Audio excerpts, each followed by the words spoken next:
everyone. Welcome to More Than Words podcast. These are your hosts, Liz and I'm Shara. Woohoo! Hey, Shara, how are you today? Listen, I am amped and scared and nervous and anxious, full of coffee, full of joy in a very odd way. I know none of that connects. Stop bringing the nice cup. You know I got this rusty dusty that don't even have the words on it no more. You so First of all, I gave you cups so we could all have the same cups. And also the last time we recorded our conversation, I had nothing. I had no coffee, no water, no wine, no nothing. And that was a hard conversation to have. It made me all sorts of uncomfortable. And I think I said some things that I probably shouldn't have said, but that's what this is about, right? You know, saying things that you're uncomfortable about and being called out on it and saying, hey, like you said something that you shouldn't have said, or let me correct you here or something like that. So I'm gonna let you go on with that monologue as long as it's not about how you said it, because really it's like, look, we all need to have those vulnerable moments where we need to be 100%.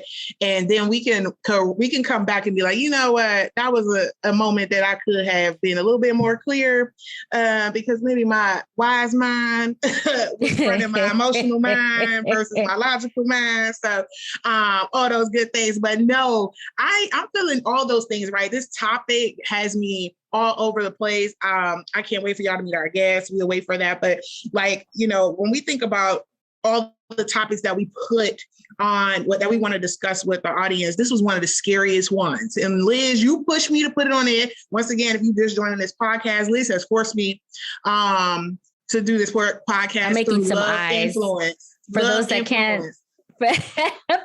that can't see me, I'm making some eyes like I didn't put that. I mean, I may have, when we were in the conversation, pulled up our topics tracker and be like, Exactly. Okay. Go and tell them how you work. See, this is how it happened every time, y'all. I told y'all before, go back to the old episodes.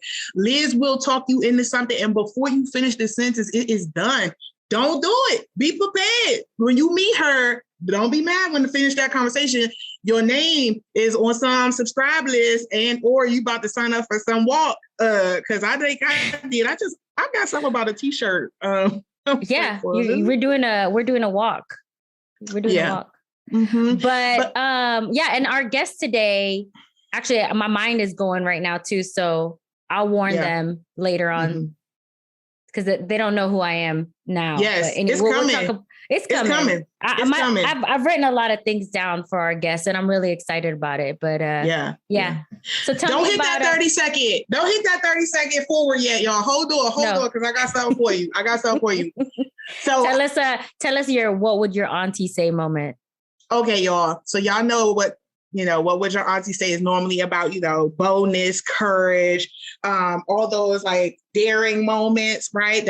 Those curious moments. But let me tell you, I am pulling the card on that audacity moment today. Okay. So I had a client. Listen, if y'all not watching this video, y'all about to miss all this Black girl action with the fingertips and she has the finger up. Let me just. She has the finger up. She has her red glasses on. Yes, she got her edges clean. Yes, I sure did. And I don't want nobody. First of all, you shady Liz, because y'all know I had to pause this podcast. Like, don't hit that record, y'all. I just realized my edges not laid. The little edges that I got left, I want them laid. Okay. So that was a good moment. That was a good moment. I had to bring that up. Anyways, all right, let's talk about your auntie audacious. And then you go drink out the nice cup too. It's a whole lot of shade going on today. We're gonna do better today. Okay. So my moment. So as y'all know, I do Liz and I coach. And so oftentimes before you get into these coaching agreements, especially if you're working with the organization, they want to feel you out, right? Like, who are you? What's your program? Like, what's the organization you support? What's your mission? And oftentimes there is this awkward moment for some clients who are in the lower level of maturity in their D&I journey that happens. No, let me tell you, it has happened many times when I've been in the organization, like as an employee or working with executives, like in a coaching experience. It's this moment where, people are like talking about the business case for diversity, equity, inclusion. And then all of a sudden they say, well, why did you get into it? And then you give them your answer, right? Like, yeah, I'm passionate about this work and then we make change. But they was like, but tell me, like, but why? But like, for real, like, well, why? Oh, no. You know what I'm talking about. That look when they be like, oh no. I'll be like, no, go. So what exactly? I was like, other than that, what would be, what is it? Like, I always ask the question or I just leave the awkward pause because it makes me happy. Like, because you know what they're about to say. Yes. But you're giving them the space to say it. No, they're not going to say it. They going to say it. They're not going to say it. They want to say it, but they ain't going to say it. They'll do that. Well, you know why you got into it, right? You know why you got into this. Yeah. Right. Yeah. Okay. For your community, right? That's where they go with the light one. They go light, right? Community, like for the community. Like, no, I mean. They've learned the word. They've learned the word community. Now they want to say, okay. All right. So for all the audience who don't know what's happening here, this is when people try to find a way to say you only in D&I because you're doing it, because you're a Black, you're a woman, you're a person of color, you from some of the underrepresented demographics, and this is the only reason that you could be in this work other than the fact that you think there's a greater value for our society, their organization, their people, their business, right? So the business case could be buttoned up tight, and don't get it, and anybody get to see my business case presentation, you already know. But if you get to that point when they be like, well, really, why? Like, and I had, even in 2020, somebody said, well, this Black Lives Matter movement, I can see why you're passionate about it. I said, how so? Ooh, that person paused for like 30 minutes. I said, I'm going to still be here looking at you to answer that question. I could deal in science. But it's like, listen, give me some respect. You're being so auntie. Give me some respect. This is the finger too. This is my auntie moment. That's give me auntie. Some respect. Which the auntie goes, go ahead. No, not the arms crossed. My aunts don't give me arms crossed. It's more sinister. They just lean in, kind of like, so, kind of how you do when you was young, like sum up. Like this, like the tias go, yeah. Dime, and tell me. Yeah. And then their posture get a little open where you're a little fearful because it kind of lets you know, like they might kind of, they might get a little closer. It's real interesting behavior. But me, I love it. I'm like, you want to be silent? Let's be weird together. Let's do this. And I shouldn't use weird because your little one did tell me the last time I said the word weird, that's not a nice word. So anybody, I apologize for the word weird, but I will say for me, when a person wants to say something so bad, if you that bold and you have that audacity, go ahead. Say it out loud. Because I'm going to tell you right now, nothing's better than a test of understanding who you about to work with when you get a misstep.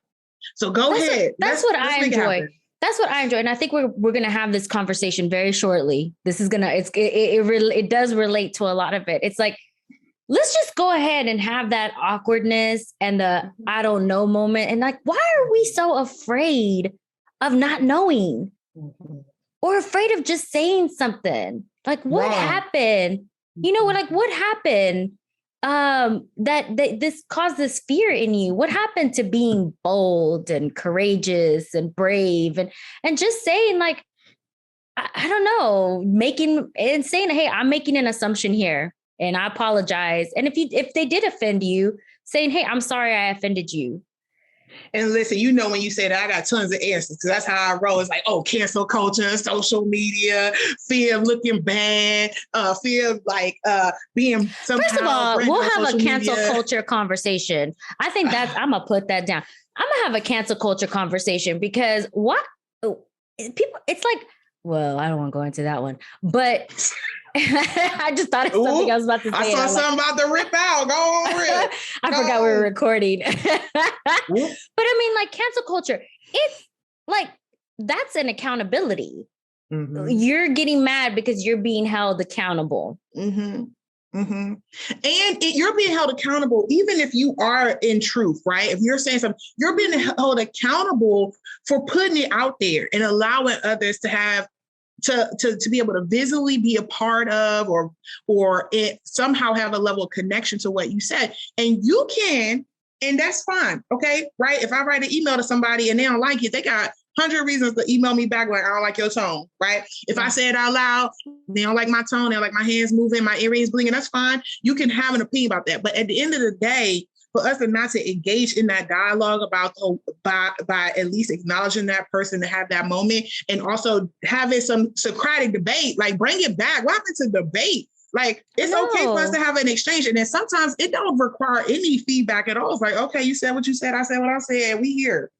Yeah, I mean, what happened? And I don't know if it's, if it's specific, because I mean, people would, as they get to know me and they hear stories about my husband, my husband loves having debates, healthy debates. He likes to know he wants to know why people think the way they do. It's just a curiosity thing. What happened to our curiosity?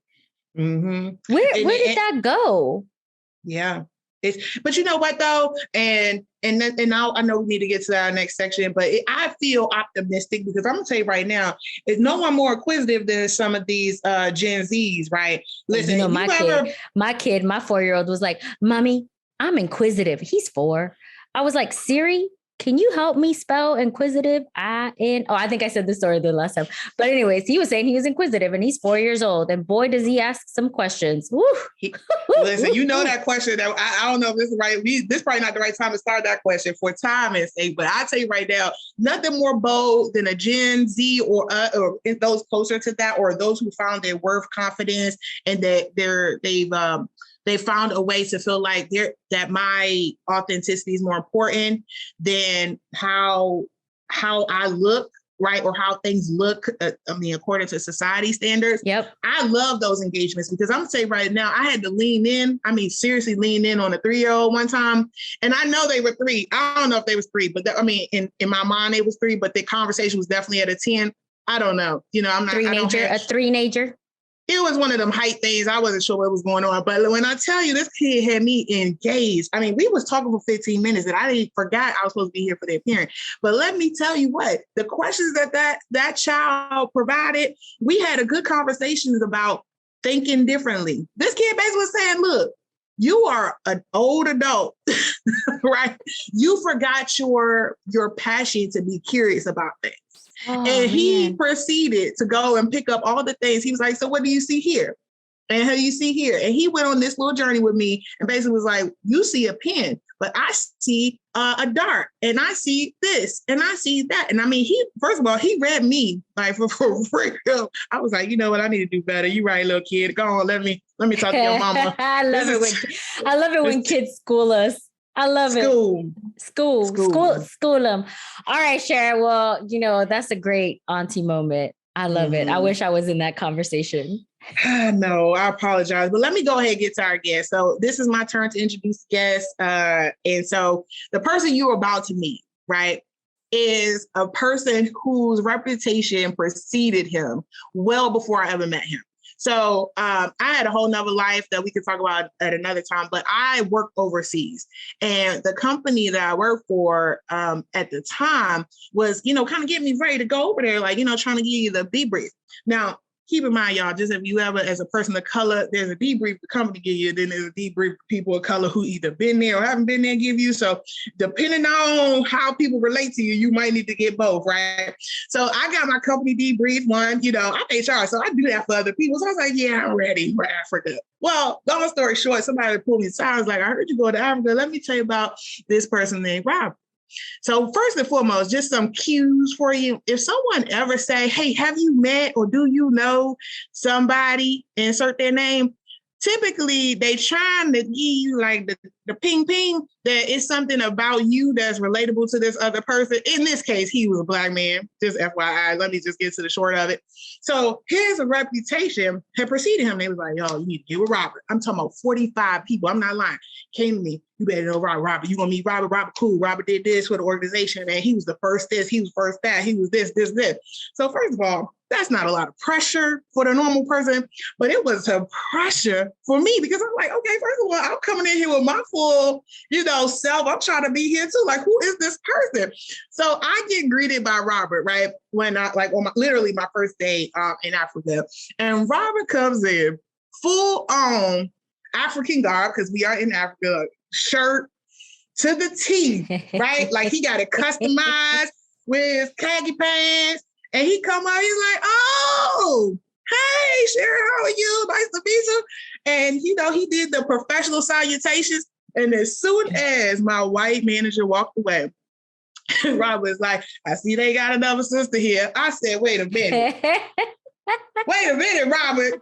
Who is this Robert? So Robert immediately showed his authenticity. Now, don't get it wrong. He would do that in front of anybody, but that was his way. That was his way of welcoming me. And he was like, yeah, you know, I'm happy to show you around, all these types of things. But he did also the other thing. If you ever have an interaction when you are a woman with a man, specifically in the instance where they're like trying to help you out, he did this thing where, I want to get to know you, because I got a wife, I got 2 kids and a grandma. Like men usually try to give you the rundown, let you know, hey, I ain't asking you out. I just want you to know that I'm here for you, sister. Right? Yeah. It happens. I'm not sure if that's a cultural thing. Y'all gonna have to comment about that. But I want to introduce him also as my mentor. So one thing that happened in my career, when you work in a lot of white spaces, oftentimes you can be the only person, or you could be trailing somebody who is either 100% reaching back for you, or somebody who's like, nah, this my gig, sis. You got to do your own thing and figure it out. Robert was 100% reach back. And he was so reached back to the point that he has literally mentored me, literally sponsored me, put me in places that he could have stood in to allow me to lead and learn. He's literally championed my name and spilled into me so much knowledge and resources professionally and even in life, because that's what happens when you're in spaces like that, a fishbowl on an island in Africa, right? Yeah. But at the end of the day, when I walk away and I think about this particular person, this conversation that we're about to have later today is the only other person than Liz that I want to have this conversation with about being human. And so when I think if anybody ever gets the pleasure to meet Robert, I first of all, count yourself lucky, because he's a depth of resource. And he is a person that will always create space for you in your conversation and where you are at, and always let you feel your value even well before you realize it. So with that said, Phil, come on, Robert. I set it up real big for you. Who are you talking about? Robert, man, that was a moment. I feel like I need to hand over an award, and the Academy Award goes to. Okay. Oh, I'm going to say ashes to ashes. Oh man, welcome, Robert, to our podcast. We love having you here. And you know what's funny, Shara, that a lot of what you said is so true about Robert, because I can't recall when I actually officially met Robert, because it was never like a moment like, oh, hello, my name is Robert. Hey, my name is Liz. It was almost like it was immediate, like, oh, hey girl, what's up? Like, I know you. And I'm like, I guess I know him. And and it's so true. Like, he does give you space to just like be you. I've never not been myself in front of Robert in any instance, no matter where I'm at. So Robert, I'm so honored, so blessed to have you on our podcast, and that you're willing to have this really difficult conversation. And I know that it's been, I know I put it on the list, as Shara's blaming me. Yeah. But so thank you for coming on. So one of the things that we like to do with all of our guests is we love using the diversity wheel, because it definitely sets you up on kind of introducing yourself. And it's a good tool. We've put it out on our Instagram page. Hopefully people have had a chance to look at the diversity wheel and what that makes up. So tell us a little bit about what dimensions resonate with you. Okay. First, let me give a shout out to my mom, because everything you said, this kind of me helping you be who you are, and that's her. And the older she gets and the more I'm around her, I realize that's where I got that from. That's why my mom and my aunt were like peas in a pod. And I would refer to my aunt as Tupac and my mom as Snoop Dogg. I love it. Because one was like fiery and ready to go, and my mom is laid back, so she's Snoop Dogg. That's so awesome. I get a piece of both of them. But the diversity wheel, I guess the 3 that jump out to me and that I'm continually passionate about is gender, race, and sexual orientation. And those three continue to be the three top ones that we seem to have a problem with in our society. And they're always front of face. So, the gender one is dead center right now with, reproductive rights. Race, always number one for America, because that's America's original sin. And we continue to not want to talk about it, not want to deal with it. And sexual orientation. And so, those are the three that jump out. And what were those are, you're right, because those are the top three things that's on everybody's mind. We have differences of opinion on them, and we have different stances on them. And as you said earlier, when we were coming on, those are the things that people don't want to talk about in the room. And you have to pose the question, is it time for us to have these conversations and have awareness and saying, like, this is where we're at. This is where I'm at in all these topics. So what are the stereotypes that you've had to face with either in personal or in the workplace, and how has that impacted you? Well, the one big one in the workplace was obviously race. When I started in my career, the first place they sent me was West Texas. So here I am, a Black man in West Texas, and this is the 80s. And just for reference, I was born in the 50s. And so I have to remind people of that, that I was born in a time of segregation. That's my frame of reference. I grew up in segregation. I grew up in a segregated community, Black church, Black school, Black everything. And so I didn't encounter people of a different race, on a social or work until I got into the workforce. And so when I got into the workforce, I went to West Texas. And I'll never forget, I was there in this very small town, West Texas, outside of Midland. And I was sitting at the diner. I walk in, and I'm the only person of color there. And this guy comes up to me. He's sitting at the diner, and you can feel somebody staring at you. And so he's staring at me, and he says, and I turned and looked at him. He said, "You want to know where the Black side of town is?" I said, "Sure." He said, "You're it." And he started laughing. And he actually turned out to be a pretty cool guy. So that was a moment of stereotype where it worked to my advantage because he ended up mentoring me. Fast forward later in my career, when I got into management, at a diversity function, one of the white guys came up to me and asked me, he said, "Do you think you got your job because you're Black, your managerial position?" I said, "Maybe. But I didn't keep it because I'm Black." And so that, I guess, race has been the one that jumps out most often. That's the one that people go to, the cheap route. Of late, though, it's been age, because I speak to a lot of, I do coaching and I do workshops and speaking engagements, and I do a lot with young people because I need to stay hopeful. And so I work with a lot of, middle school, and every time I get up and speak or do a workshop, one thing they always come up to me and say, "Wow, when I walked in here, I didn't think you would have anything that would interest me." And I was just shocked that you seem so relevant and you seem to understand what we're going through. So here I am, being discriminated because of my age. I can't believe it. And, Robert, only you would be able to go into West Texas, and when someone's pointing at you saying, "You want to know where the Black side of town is?" and they said it's you. I mean, I would have been like, "Okay, it's time for me to leave now." I felt very, awkward, but only you would be able to, let's make this guy my mentor. Yeah.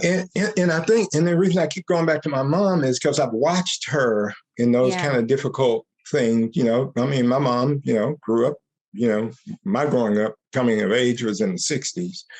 And so she was a domestic, Black woman in the 60s, trying to raise kids. And so she had a lot of those moments, and watching her with that dignity and that kind of, but that also audaciousness of saying, I know who I am and I'm not going to let you disrespect me. Right. Mm-hmm. So I've always sought out those moments to talk to people I disagree with. So if you clamor at me, and you can call me anything you want to call me, what you're not going to do is get to walk away. And you're going to have that uncomfortable conversation that I know you don't want to have because you're ignorant and you just want to throw a bomb and run. And no, I'm going to invite you in and say, yeah, let's talk about that. Because you probably have never been confronted with that, right? This was the whole thing of you can dish it, but you can't take it kind of thing. And I love what you said about, I always talk about my mom, Mama D. We're going to actually have her on our podcast. And one thing that I realize as I'm getting older, and I also have my own children, is that they had the audacity to be themselves in an environment that wasn't made for them. Right. Through a system that isn't made for them. And having that curiosity and saying, I want to still stick to my culture and who I am. And you know what? I'm going to make room for you at my table and give you food and be there for you and everything. And it's like, I always wondered with my mom, but would it have been extended the other way? Would they have those spaces that weren't meant for you? Would somebody have put a seat at the table for you and brought you food and made you feel welcome? Whereas, your mom and my mom would have absolutely done that to anybody. It didn't matter. Right. And we know the answer to that. No, I know. And the one thing I don't let people rob me of, no matter how they feel about me or where my place is in this country, is the moral argument. And I feel like we've allowed other people to rob us of that moral argument. And what you just stated was that moral argument. And the fear has always been, if the tables were turned, and policies have been made because of this fear, that they'll do the same thing to us. And yeah, there are days I do want to do the same thing, but I know in my heart, I have the moral argument, and no, I'm not going to do the same thing because it was wrong. And I'm not going to, stoop to that level to allow you to drag me down and treat you the same way. But that ignorance continues because people are afraid to have that conversation and afraid to engage. So we stay ignorant. Absolutely. Yeah, I mean, I think that's a good segue, Liz and Robert, to the topic today. Believe me, my armpits is a little hot around it. I noticed you were a little quiet there. Quiet. Yeah, you know how I get. I gotta process. Like I gotta process it. I'm a fiery one, right? But sometimes when it get deep, and it's like, once again, this podcast is an expression of like my practice in vulnerability. So I'm like, man, I don't know how much I want to give the world so I can keep something for myself. But this is going to be that conversation where you're going to get a little bit more about who I am, or at least the spaces I have to navigate, similar to like Robert. But I invited Robert, right? I said, look, two people I want to have this conversation with about being human. And I was like, Liz got to be there. And the person I'm about to go grab up, right, is Robert, right? So Robert, I mean, listen, this conversation, once again, is one of those ones that I think we just need to have. It's like, so the topic for today is really about why I don't, or some people don't connect with the word human. And so I'll give you kind of context of where it came from. So Liz and I are part of a consortium, MFR, if anybody has listened to the episodes from Melanie Bryan, it's her organization. And what we do is we do coaching, and there's some consulting arms. It's all these things right around diversity, equity, inclusion, and belonging. And what I will say is we were in there trying to get like literally this statement, right, that we're trying to like really lean into to be consistent across the board. And it was one of those statements where you're trying to value and bring forward the human. And it was like this word that people kept saying human, the human experience, the human in all of us, the human connection, human.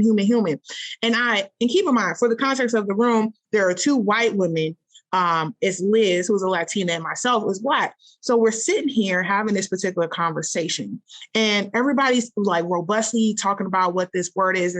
And I literally have like this visceral response. Like, I mean, my body triggered, my voice got really, really calm. And I said, I'm so sorry, y'all, but I just cannot connect with this word human.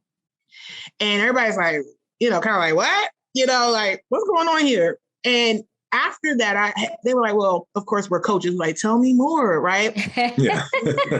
Well, and also, like, I want to point out too, because we talk about this a lot, like, when you feel something and you have a strong reaction to something, think about how you're feeling emotionally, physically, and write it down, because that's a signal there's something there that you need to dig deeper into. Exactly. So, yeah. So we were all taken aback. We're like, what? It was one of the moments like you think you on the stage, like you just all of a sudden become like 6 years old, you're on the stage with all these adults looking at you. It's weird. It was a weird moment. So for the first time in my life, like I do not recall an instance this happening. So, and keep in mind, this is like a few weeks ago now. So I hear this word human. I said, I do not connect with this word human. Like there is nothing about society that tells me that they think that when they see me, I'm a human being. And when they see people of color that look like me, male or female, they value the life that is associated with being human. So we go down this piece. I mean, literally, that's my statement back, right? So the group is accepting of it. They say, well, we appreciate you sharing that. Let's talk a little bit more offline if you feel comfortable, right? And then they change the word. Now I go offline. First time I've ever felt that way, so visceral. And I have this hard reflection about 2020. Now keep in mind, anybody know me, I rose through things. Like I process and go. Like I ain't one of them people. I'm like, all right, stuff happening, we gotta go. And that's because I've been in urban environments where you don't get time to process and soak in it. You have to navigate because 2 steps ahead of you is another challenge, right? Or a person who could be challenge you, right? And so in that moment, I said, for the first time, in my life, I realized all the layers of risk that I navigate every day. For me to even conceptualize human or me being a part of humanity, I had to be like, I don't walk out feeling safe as a woman. I don't walk out feeling safe as a Black person. Mm-hmm. I don't even walk out feeling safe being a person of people who are not of color. Every time I go out, I feel like in any of those spaces, woman, Black woman, a person who's friends with people who are less like them, that I am ever in a space where I'm fully feel like I'm safe and valued. And this is how I put it in my mind. I'm a visual person. I was like, you know what? If I walked out on the street and something happened, like something was going on with me, and people between me and a dog in the street, the level of concern about what's happening to me versus what's happening to that dog will be exponentially higher about that dog than me as a person. Because guess what? If a Black person is shot in the street or we call for help, there is not one of those moments where you be like, oh, safety is coming. But if I'm a pet owner, and my mom is, not me, I don't want to own it because that's not my journey right now. Somebody can call PETA on you. And the whole force is coming. There is an association coming to get your dog right now. They are going to store it. They're going to take care of it. By the way, you might get fined and shamed in some type of way about your treatment of animals. But when you kill a person that look like me, have the skin like me, from places that I've lived and been, there is really little to no repercussion around that unless society decides that you're valuable. In that instance, in that situation is valuable. And so all of that hit me like a ton of bricks. And it triggered a lot of other things I'll get to in the conversation. But I said, I just needed some place to add this in a trusting way if I ever wanted to put this on a recording. Yeah. I've had one of those moments. The one that came to mind was, it was, we were in a diversity event at the company I work for. And we had just watched the film, The Color of Fear. And it was my first diversity event, and they played The Color of Fear. And so there were 2 Black men with about 30 white men. And so we watched the film, and when the lights came up, I realized that my fingernails were dug into my hand. And there was a rage in me, and we sat in a circle. Then they made us put our chairs in a circle and say, now let's talk. I couldn't talk because I knew if I started talking, I probably would, the action that followed that talk would have probably been illegal. But, you know, and this is going to be a hard conversation because I think we live in a country where white people don't know how angry we are all the time. And it's not that kind of anger where, hey, I'm going to go out and hurt somebody, but just below the surface, that simmering rage. And the rage is just what you articulated. I know who I am, but I know who you think I am. And let me just say this as a precursor. When I use the term white people, I'm not talking about any particular person. I'm talking about white America, and I'm talking about the power in this country. There are people with power and there are people without power. That's it. All those other terms we use have nothing to do with how this country is established. People with power, people without power. And there are people without power who are white. And so when I'm using that term white America, I'm talking about the power base in this country that started and has not ended. Let me share a story, and it kind of gets into what you're talking about. I was at a coffee shop pre-pandemic. And so we sat there every morning and talk about our family and get into some of these conversations if we can. And there was a guy there. He wasn't a normal part of the group. And he got into immigrants. Oh, immigrants and they're going to destroy this country. And they invited me into the conversation. I said, go ahead. I'm fine. They said, no, I'm going to have something to say. And so I said, okay. And so I have 3 questions for you. My first question was, do you believe everybody in this country is equal? And he was an older white man, probably in his 70s, but angry. Do you believe everybody in this country is equal? He said, absolutely not. I said, okay. He said, yeah, some people are tall, some people are short, some people are rich, some people are poor. I said, I didn't ask if they were the same. I asked if they were equal. Then he thought about it. He said, He said, no, they're not. I said, okay. He said, you have a problem with that? I said, absolutely not. That's your answer. I said, here's my second question. Do you believe everyone was created equal? Then he started thinking. He said, yeah, I guess I do. Yeah, everybody's created equal. And so here's my final question.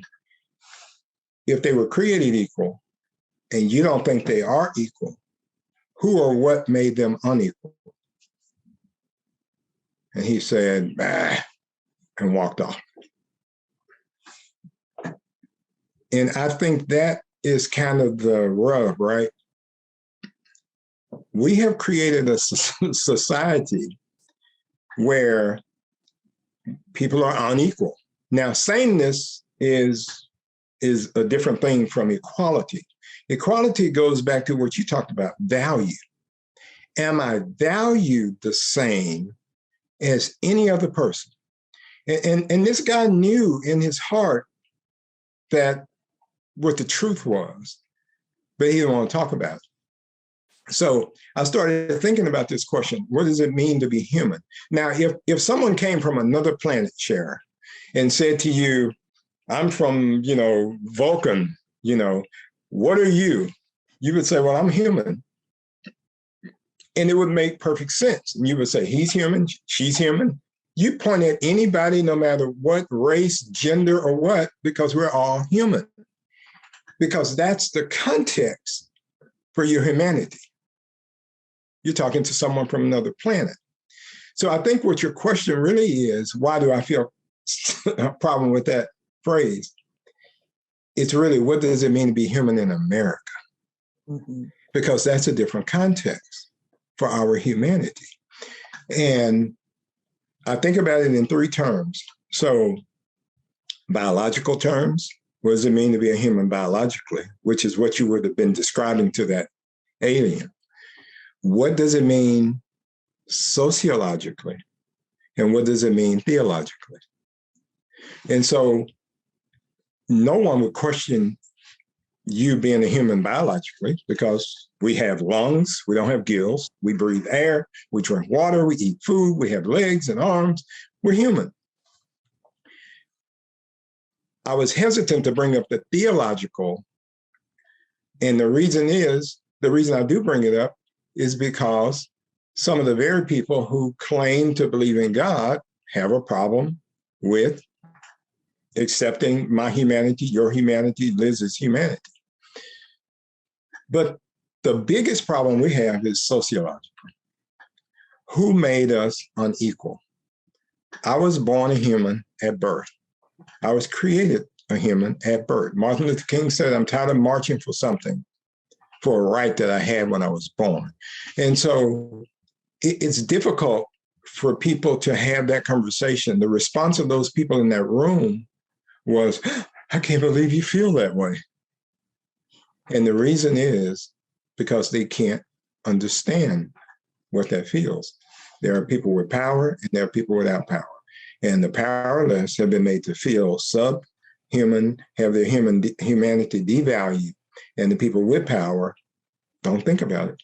They have, well, and that's part of the privilege, right? That it's not something that's thought of. It's not something to think about, because honestly, it was part of my own privilege too. When Shara did say that, I was like, oh no. At first I thought, I was like, how is this possible? But then as I started thinking about our history and how this country was founded, and I think earlier I mentioned the book that I was reading about Unsettling Truths. Mm-hmm. And it talks about the church and what the church did, you know, through colonization and the power that it gave people, right, to colonize different parts of the world. And as I started thinking about that, I got very quiet and I said, I could see it. And history has proven us, and to events to this day have proven us. I mean, we're going to have another conversation about this, but like, just think about the Buffalo shooting versus the Uvalde shooting. Yeah. And let me jump in on that point. And I'm continuing to build this context. Hopefully there is a part of the audience that is white audience. History is history. His history is not, colored by anything until we do it. History is just fact of things that really happen. And I know some people don't like to talk about it. Some people, reinvent the history, they rewrite it. But people always say, well, don't blame me for what happened in the past. Don't blame me for slavery. I didn't own any slaves. I didn't, I went around doing Jim Crow, and I thought about that, and I said, well, yeah, you're right. So here's the context for part of this conversation. I don't blame anyone today for, what happened to, let's say, Emmett Till, the young boy who was brutally murdered, and I blame you for what happened to Tamir Rice. Right? I don't blame you for lynching Black people in 1940. I blame you for killing Black men in 2020. Yeah. I don't blame you for the Jim Crow laws that disenfranchised people, redlined them in ghetto and took away their voting rights. I blame you for what's happening now. So for some reason, generation after generation after generation, it's the same behavior. It may look differently, but it's the same result. So for those people who want to opt out and say, I'm free of that, no, you're not, because you're repeating the same behavior, and it's because we can't have these conversations. That's right. I mean, we talk about inaction. Yep. Inaction is a choice. And as you continue to not changing behaviors and making different choices, then we're going to continue repeating history. Yeah. I've been quiet, and for those of you who see the video, I've been going on and off mute because I'm taking some real deep breaths. I'm using my breath work and wellness right now. Just FYI, shout out to mindfulness. But honestly, there's nothing I don't disagree with. But the day-to-day navigation of Blackness is absolutely exhausting because every day you get up and you decide that I still want to contribute to this world. I still want to bring everything that is in my mind, my hands, everything that I could create to the spaces that least want me. Mm-hmm. And when you think about psychologically, what that is to constantly be a part of something that is unattached to you, just disconnected, disassociated to you, and your willingness every day to decide that I'm still going to try to be a part of this because my life means something, even if it means nothing to you. Right. And so when I think about that sheer will, right, even with the changes and things that's progressively happening, right, I mean, the conversations that are happening, that theory of inaction and this not happening fast enough is something I have to navigate all the time. I'll give you a prime example. And I just want to start by saying I'm still going to make the choice to be a mom, even though I'm about to tell you the journey of why this was one of the hardest conversations in my mind I had to make. One of the things I thought was real selfish, and I had to talk to Liz about it. I said, it's so selfish for me to want to think about bringing children in this world. And I'm at a point in my life where a lot of people have been like, what are you going to do? What happens if, you don't end up in a relationship? What are you going to do? Like, how are you going to make that happen? Adoption, da, da, da, da. And every time I had this conversation in my head, and I know I have something to offer a child, a family, right, of my own. That's, first of all, shout out to my family. Y'all still my family. I don't want no problems. Okay. I meant to say my own kind of inner circle because my family get real. They listening. Okay. I just want to go on record. What you mean? I know. That's exactly. I know my aunt said it. I'm sorry, aunt. But when I think about that particular piece of protection, I go out every day. I got my list. I'm a woman. Oh, am I okay? Do I have my mace in case somebody decides to attack me? Oh, how am I dressed? Okay, yep. Where am I going? What's those things, right? I add that layer of Blackness. Okay, I'm going to this neighborhood that my friend, who's a predominantly white neighborhood, I drive a car that's not necessarily like the same car everybody else. I'm a standout. Is it washed? Oh, matter of fact, you know what? I'm gonna dress up a little bit more on top because that's the part that they see. If I layer that into my being a mother, I know the instinctions that I have already for my friends and family. I always check in with people. Are you home yet? What you doing? How you feeling, girl? I heard about, before I processed that shooting, I was like, oh, let me call. Let me text Liz. Let me text my other friend. She got kids that age. Boom, boom, boom. Right. That protective nature kick in. So if you think this something coming out of my loins, right? That mama bear, I don't know who that would be, candidly, but it's almost selfish to say, I want you in this world to sign up to go through that same checklist for the rest of your life. Yeah. That's hard. I mean, the only thing that gives me hope,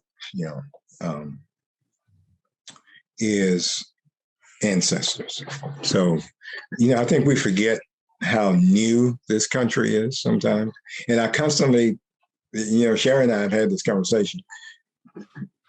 I mean, my mom, when she turned voting age, she couldn't vote. I was born into segregation. I'm not that old. So we're talking about,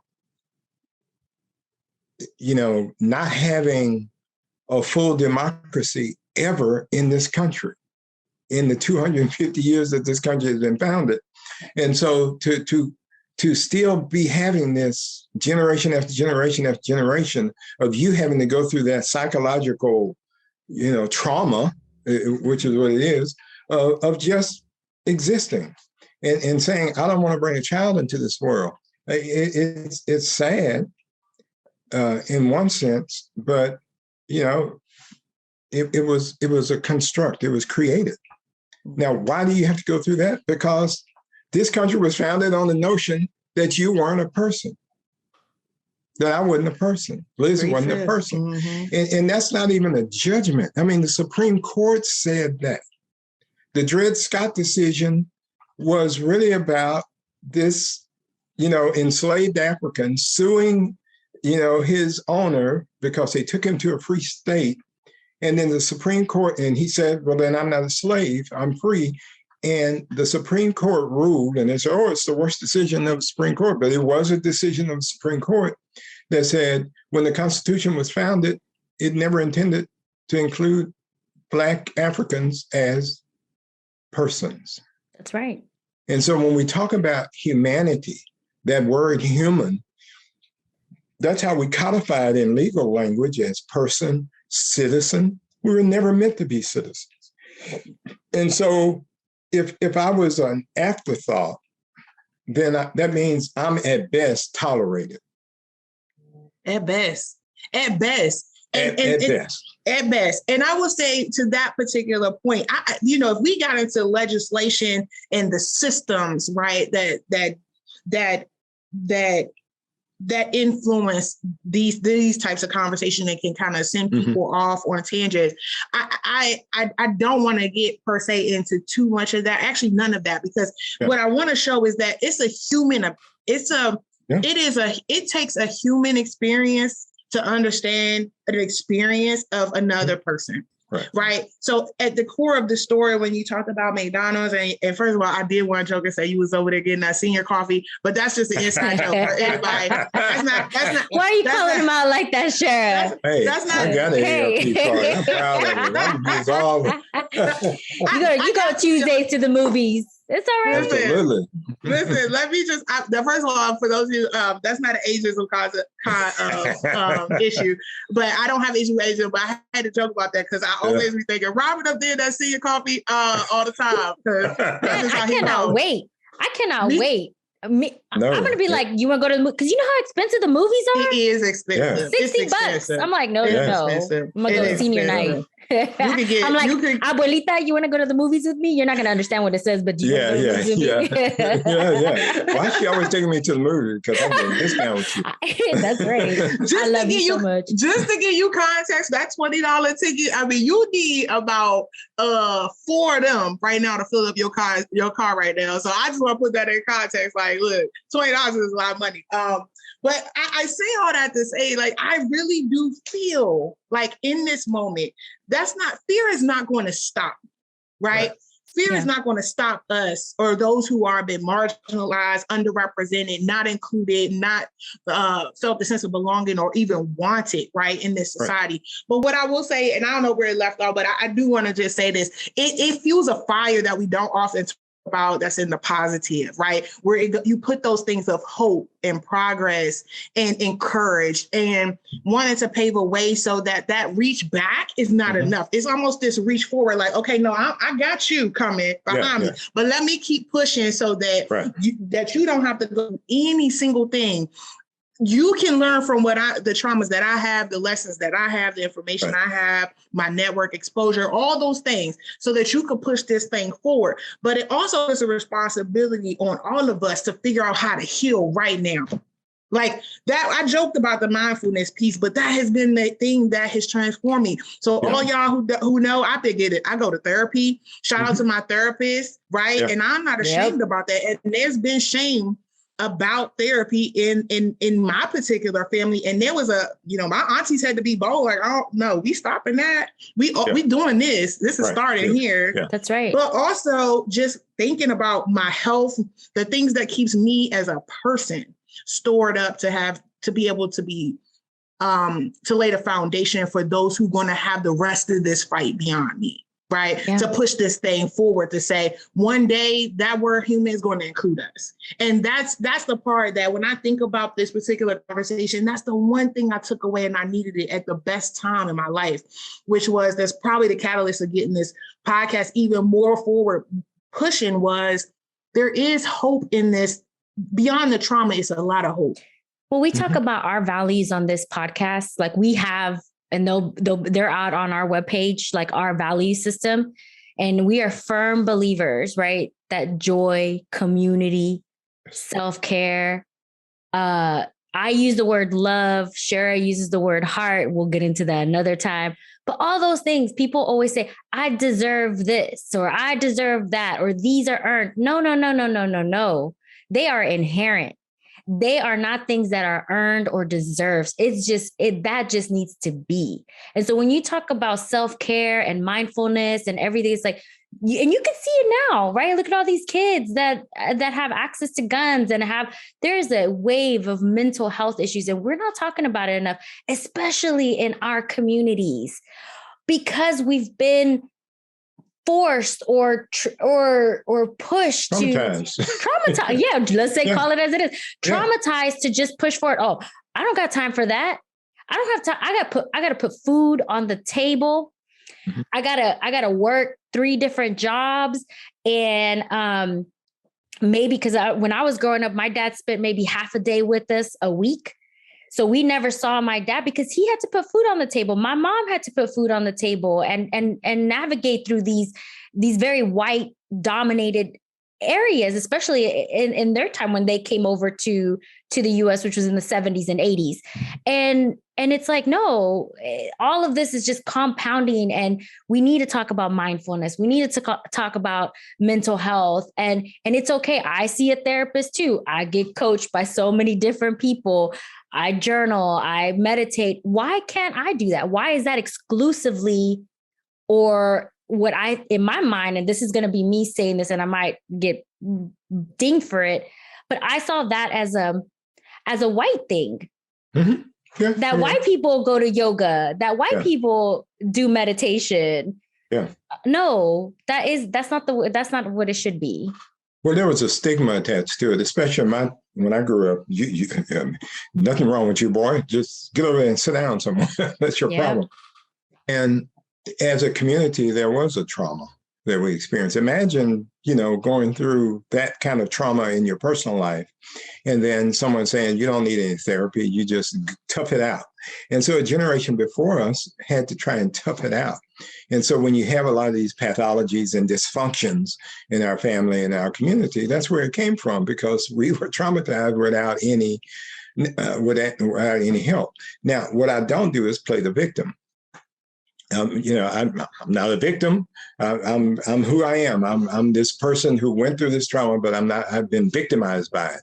So I'm an American. I'm a man. I'm a Black man. I'm not this, person who has to say, well, let's not talk about color.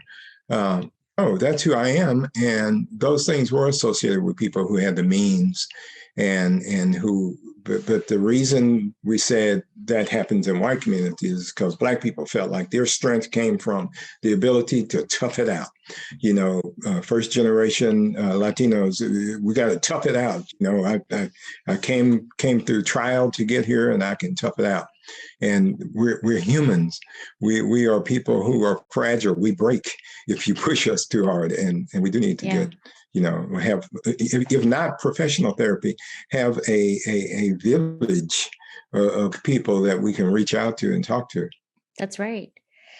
So, Robert, one of the things that we like to ask, because we're coming out to our hour here, Buddy's going to get mad at us for how much we're editing here. But one of the questions we like to ask is, in this conversation, what are the tools or resources that you have found to help other people who want to lean into this kind of topic and learn a little bit more about it?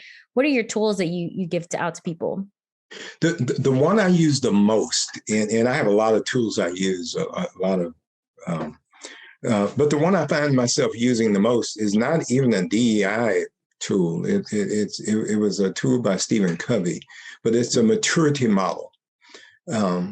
And what I found is when you're trying to have honest conversations with people, when you find them being irrational, alternative facts, when you find them being hypocritical, not being able to support, when you find them just having this visceral argument and they can't, it's because they're immature.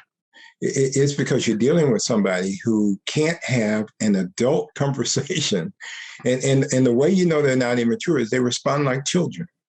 They have shouting matches with you. I mean, when a baby or a child, a toddler, all they know how to do when they're uncomfortable or when they're hungry is to cry, shout, and act like a child.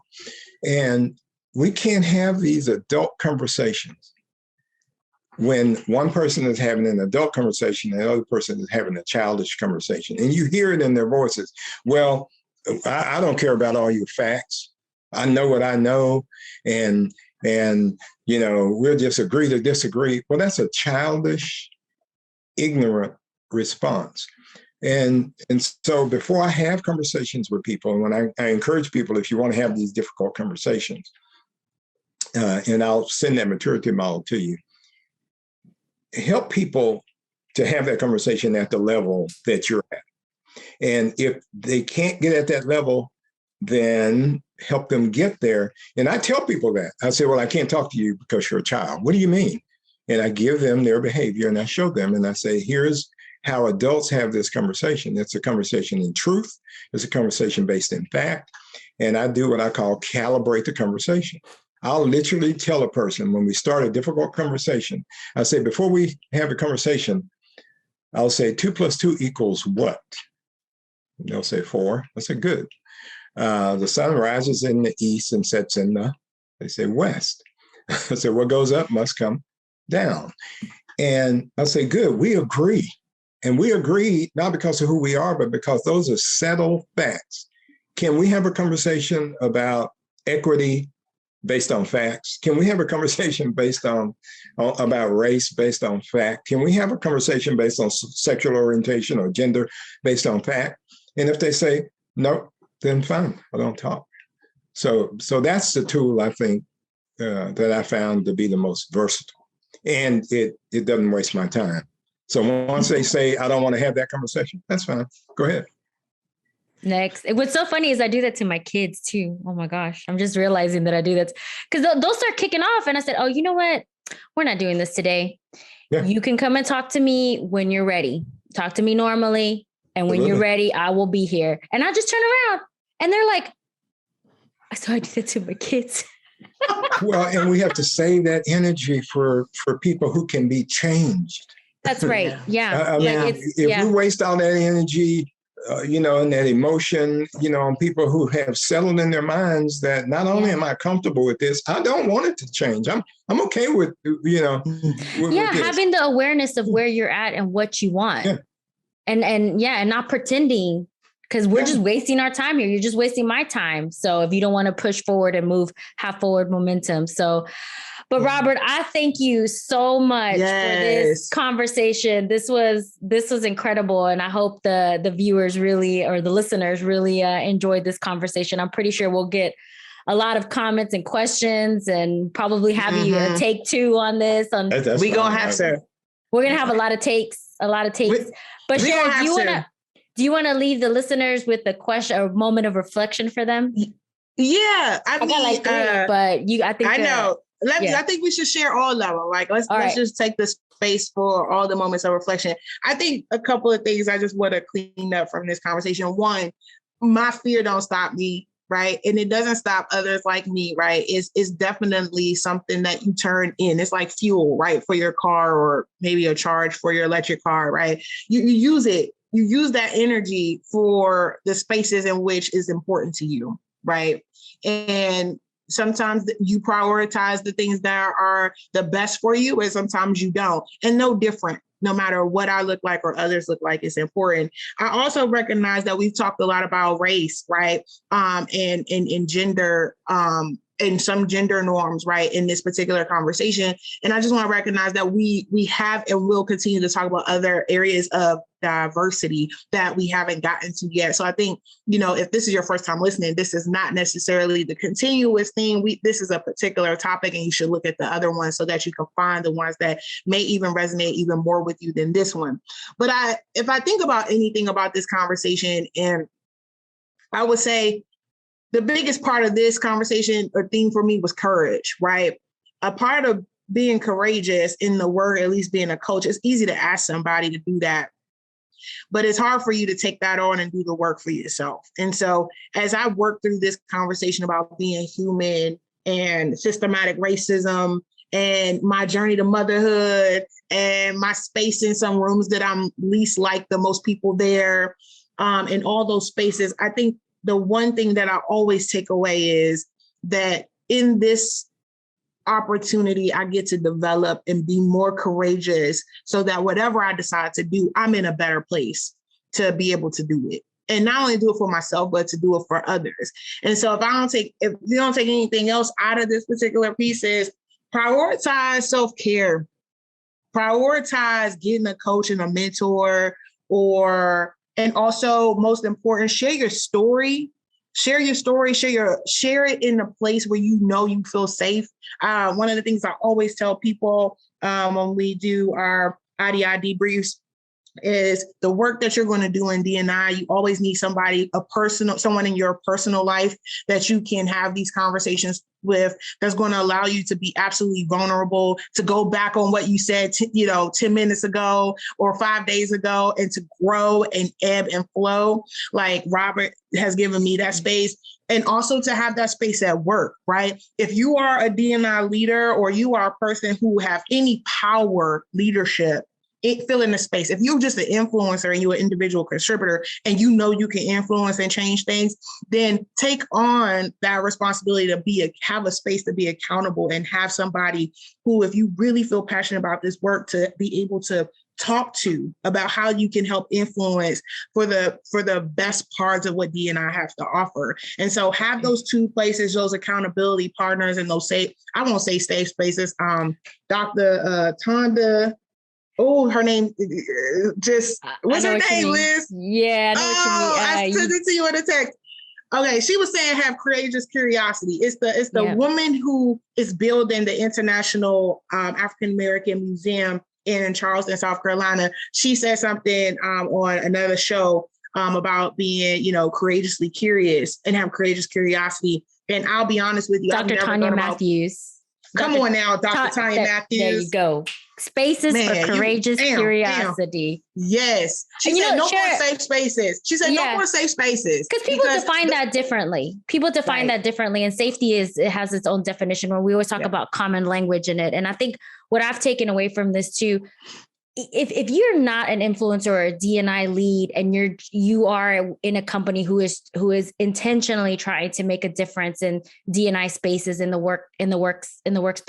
workplaces, and you're not actively doing that, think about whenever you have a D&I group that is either people of color or all women or both, and there aren't people in there that are white men or white women or able bodies or cis, and you're putting that pressure, or you're not putting that pressure, but that pressure is on. We already are dealing with all these traumas, generational traumas, psychological traumas, workplace traumas, all of that.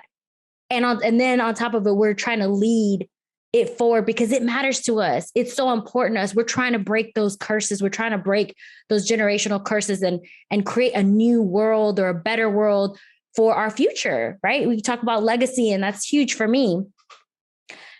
Take that pressure off of people, because it is a lot. It's a lot to be carrying that. Share as a Black woman, to be carrying all these safety and like not able to say, oh, I have to be careful on, where I drive or how I drive, and like make sure I'm in what neighborhood am I in, make sure I'm dressed appropriately. And then on top of that, we're asking to shoulder that burden of moving workplaces forward. Think about those spaces in your environment. If you are a white male or a white person or a person, let's say what Robert said, a person with power. If you are a person with power that can make that change, think about what your impact is, and think about what you can do to contribute and help this community move forward. Yeah, I'm gonna pass it to Robert for some closing reflection too, but I have to just say this. Just because I shared this story today, don't layer it on every Black woman you see, okay? Public service announcement, people of color, women, Black people are not monolithic. monolithic, right? So just know that this is my particular story. This may not be the experience of anybody else, no different than your experiences are uniquely to you.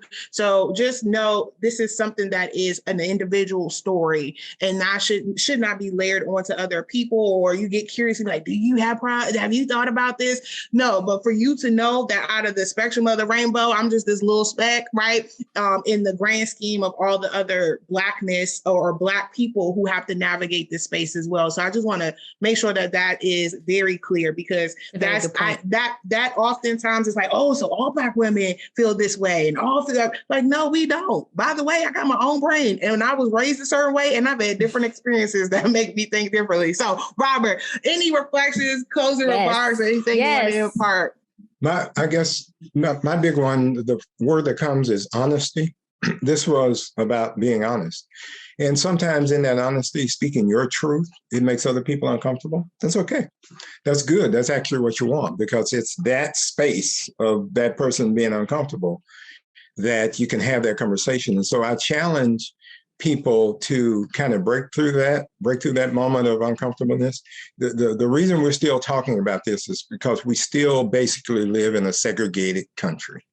We still are segregated. So most of the people with problems of people not like them, whether they be able-bodied or any other dimension on the wheel, is because they just don't know those people. You know, I go back to Dick Cheney. It took his daughter coming out as gay. Dick Cheney is probably the most conservative I know. And then he finally got it and came out and said, I embrace my daughter. So, and then the second thing is, there are still older people around, and we need to reach out to them. My wife's grandfather is 95. I took him for his doctor's appointment, and the ride was about 20 minutes long. I learned history from that 95-year-old man who was born in 1928.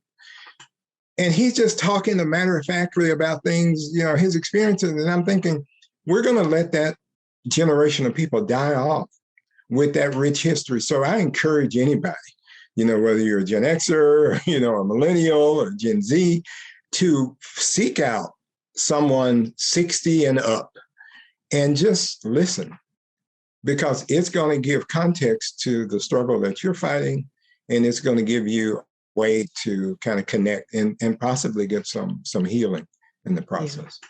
That's awesome. I love that, because you know I got my granddad. I was gonna say that's my best friend. Or anybody know me, like you in my inner circle, you know, like me and my granddad, we roll tight. He's 92, and we best friends. We talk everything. But I'll be honest with you. One of my good friends told me, she said, you know, you spend a lot of time with your granddad. You need to record some of your conversations. Absolutely. Yeah. And I said, have you started? It was a weird thing. I started doing it with my mom, and I didn't know, because my mom is just now talking. You'll find that older Black people don't talk about that unless you kind of pull it out of them. You know, like people who've been in the war, they don't talk about it. I just found out she picked cotton. My mom picked cotton when she was a child. And I didn't know that, you know, and then I started recording her, and you need to record those people, you know, tell them, hey, I want to record this. And you're going to have to listen to that 10 years from now or 20 years from now. That's amazing. I love that. That's and amazing. share with the family. Yeah. But absolutely. That's the truth. My HR spidey senses is saying, listen, you know, make sure it's your family member and somebody who because, you know, we got 2-party states when you gotta consent. I can't make sure you get consent. Make sure you get consent. Even after consent, you have to edit some of them. Well, I can tell. Let me tell you about the time. Okay, hold on, granddad. Ooh, that, and when they start saying names, people like, well, let me tell you about your cousin. I said, nope. And it's off. And you know, that wasn't a real husband. Yeah. Oh, exactly. Man. Well, Robert. Exactly. Well, Robert, we appreciate you. We thank you. We're so honored that you shared with us on this platform, and you allowed us to talk with you and stuff. So for those that want to follow us, we're on Instagram, we're on LinkedIn, More Than Words Podcast. You can also email us any questions or any questions you have for Robert. His bio is going to be on Instagram, but you can email us at lizandshara@morethanwordspodcast.com. See y'all next week. All right. Yes. Thank you for having me. Yes. Of course.